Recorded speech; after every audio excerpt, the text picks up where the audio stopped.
They used to be the pulpit's power couple, directing worship, controlling large crowds, and establishing a religious empire. However, something sinister was simmering behind the sermons and the publicity: legal drama, betrayal, and rumors of manipulation and control. It's not simply stunning to learn the truth about Bishop Clarence McClendon and his ex-wife Tammera. It alters all of your preconceived notions about them. You won't believe who left with what and why the church said nothing, I promise. Bishop Clarence McClendon, who is well known for his captivating sermons, dapper attire, and commanding voice, is undoubtedly familiar to everyone who has ever followed the world of megachurch pastors and televangelists. As a spiritual leader, Bishop McClendon became well known across the country, but just as much attention has been paid to his personal life as to his lectures. Once seen as a divine union, his marriage to Tammera McClendon ended in a cloud of scandal, lies, and charges that shocked the public and the congregation. What actually took place behind closed doors then? What caused their idyllic marriage to fail? Was it spiritual manipulation, infidelity, avarice, or something more sinister? And why Bishop McClendon hasn't spoken much about it all while starting a new life with a new woman who continues to preach to multitudes. We're delving deeply into the little-known reality about the split that shocked one of the most well-known black gospel leaders of our day in this video. You will learn about their ministry's early years, the warning signs that were disregarded, the litigation, the startling court documents, and how the consequences continue to affect their legacy to this day. We've unearthed facts and insider knowledge that have never been completely revealed, so you'll want to stay until the very end. And believe me, things get messy at this point. Now take a seat, press the like button, and let's explore the true story of Bishop Clarence McClendon and his former spouse, Tammera. Because a broken marriage isn't the only issue here. It has to do with faith, image, power, and all the things in between. There was a promising beginning long before the accusations, long before the public backlash, and long before the headlines. Clarence McClendon wasn't always a nationally televised megachurch preacher. He was a brilliant young man with a passion for the Bible and a vision for ministry who, like many leaders in the Black Pentecostal movement, came from modest roots. Clarence first started to make an impression on the gospel community in the early 1990s. In addition to his theological depth and charm, he possessed an unmistakable theatrical presence. His impact developed along with his ministry. He gained notoriety for his impassioned preaching, messages of prosperity, and his scathing, nearly Hollywood-like appearance. However, it is said that every great man has a wonderful woman behind him. Let's introduce Tammera McClendon. Tammera was more than just a spouse of Bishop McClendon. He had her as a co-pilot. According to those close to the ministry at the time, Tammera played a key role in assisting him in creating his early church empire. From women's ministry to administrative leadership, Tammera provided the expanding church audience with warmth, relatability, and balance. They were frequently spotted together as a pair at religious functions, conferences, and even media appearances. They were linked in Christ, powerful, purpose-driven, and intricately knit. Together, they even organized marriage seminars where they gave advice to other couples on the value of God in relationships, the sanctity of marriage, and spiritual intimacy. They were seen by many as the ideal of a virtuous partnership. Additionally, Clarence frequently gave sermons on the value of respecting one's wife, keeping one's word, and running the home in a way that is consistent with the Bible. However, as their ministry expanded, flaws started to appear, first subtle, then more difficult to ignore. Congregants started chatting among themselves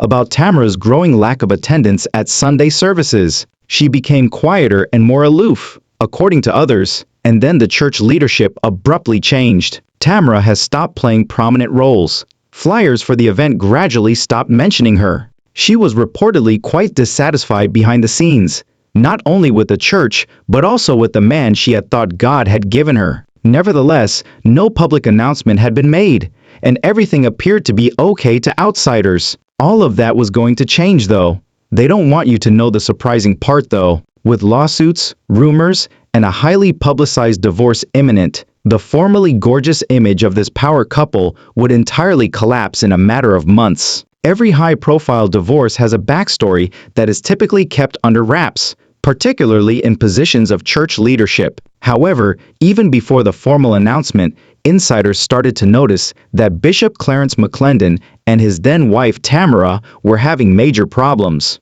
Bishop McClendon was at the top of his game by the early 2000s. Through Trinity Broadcasting Network, or TBN, he had entered the national limelight, garnering a sizable television viewership and extending his influence much beyond his local church. On the outside, his ministry was flourishing, but at home, things were subtly falling apart. Subtle but unsettling clues started to surface from people close to the McClendons. According to reports, Tammera was growing more and more distant from decisions made by the church's leadership. Former members claimed that she wasn't even consulted on important ministry decisions and was gradually removed from important events. This is how one former elder explained the change. She seemed to be being obliterated. Before she abruptly disappeared, she was the center of our women's ministry. The lack of transparency, however, was what made this even more agonizing. The reason for Tammera's absence was not disclosed to the church. Just silence, no acknowledgments, no statements. Rumors began to circulate as a result.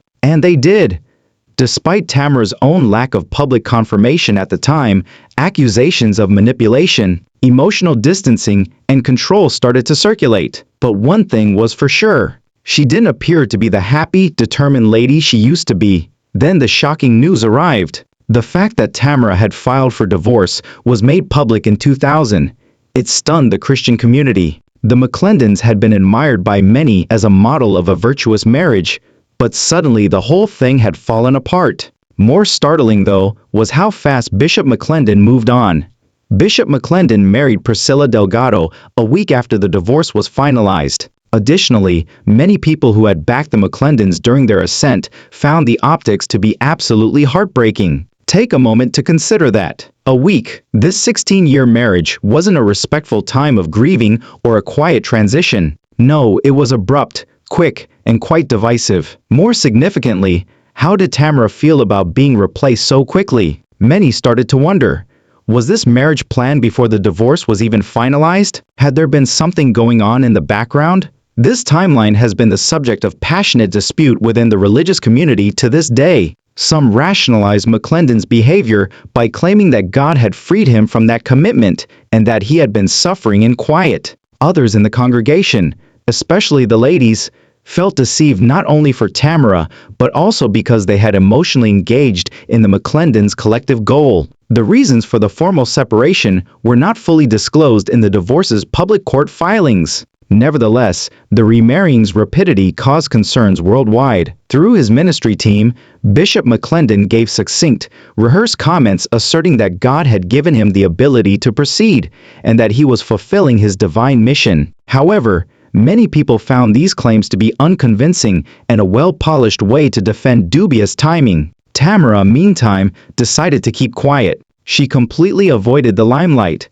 never giving interviews or voicing personal complaints. Many people still view her silence as strength rather than weakness, as the calm dignity of a lady who refrained from fighting a public battle. This is where things become even more difficult, though. In addition to being remarried, McClendon's new wife started playing the exact same part Tammera had played. It seemed like history was being repeated, albeit with a different woman, and it was anticipated that the congregation would continue as if nothing had occurred. The Christian community, particularly the Black church community, was rocked by uncertainty, wrath, and disbelief following the abrupt divorce and even more abrupt remarriage. Bishop Clarence McClendon had established himself for years as more than just a preacher. He was a moral compass, a model of integrity, spiritual discipline, and godly leadership. However, many of his own followers started to doubt things when it was revealed that he had only been married to someone else a week after divorcing Tammera.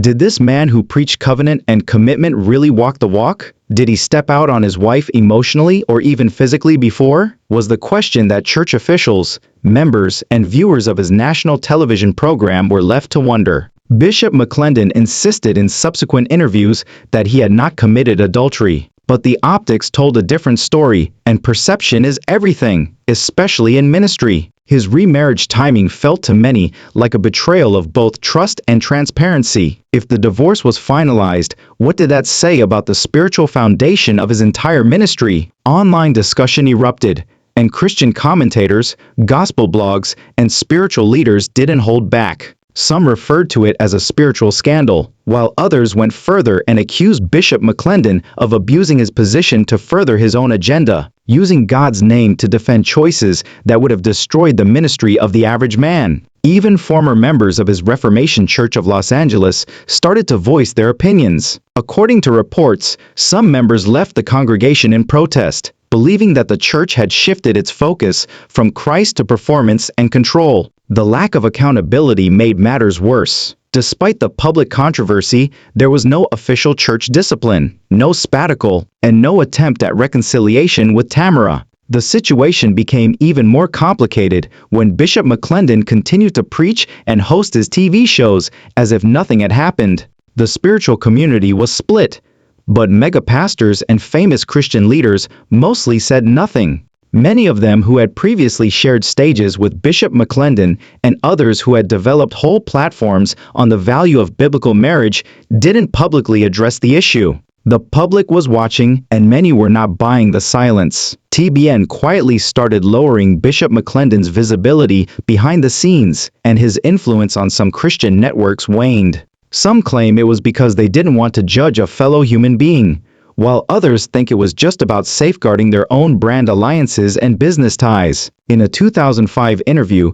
McClendon briefly addressed the controversy, saying he had been unfairly criticized and that people were passing judgment without knowing the whole story. His reputation, once nearly untouchable in the gospel world, had taken a hit from which some claim he never fully recovered, but he still had a devoted following of supporters. And as for Tammera, her silence continued to speak volumes. She never defended herself against assumptions or responded to public criticism, but her absence, her dignity, and her refusal to engage became a quiet symbol of grace and strength, especially among Christian women who had once looked up to her. He insisted that he was walking in accordance with divine timing and that his new marriage was a blessing from God, but many were not convinced.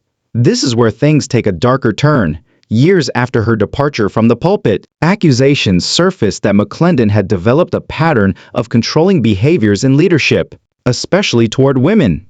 Some even started online support forums inspired by her, discussing how to recover spiritually and emotionally after betrayal in ministry marriages. The allegations, which never resulted in formal charges or public investigations, contributed to the perception that McClendon's style of ministry may have placed a higher priority on power than accountability. A number of former staff and members, both male and female, described a culture where questioning leadership was discouraged and loyalty to McClendon was expected above all else. Let's start with Bishop Clarence McClendon. Following the controversy surrounding his divorce and remarriage, Bishop McClendon did what many public figures attempt to do. He rebranded. Now that the dust has settled and the headlines have subsided, you may be wondering where they are now and what happened to Tammera, the woman who used to stand by him. He made a concerted effort to restore his reputation through his online platforms, international missions, and television ministry. He continued to lead the Church of the Harvest in Los Angeles and later the Place of Grace, a rebranded version of his ministry. His wife, Priscilla Delgado McClendon, took Tammera's place and was frequently seen with him at conferences, on broadcasts, and in social media posts. Together, they persisted in promoting the brand of prosperity teaching, healing, prophecy, and spirit-led leadership. But the stain of the past never completely went away. And although McClendon maintained a core group of devoted followers, the larger gospel and Christian community remained wary. In other words, he was never canceled, but he was never the same. Now let's talk about Tammera. Unlike Clarence, Tammera completely removed herself from the public eye. Invitations to major Christian television events and national platforms became more selective, and his appearances on TBN decreased. The controversy surrounding his personal life had become a permanent part of his spiritual resume. There are no high-profile interviews, no tell-all memoirs, no retaliation, just silence and resilience. Those close to her have described her as a woman who found peace outside of the platform,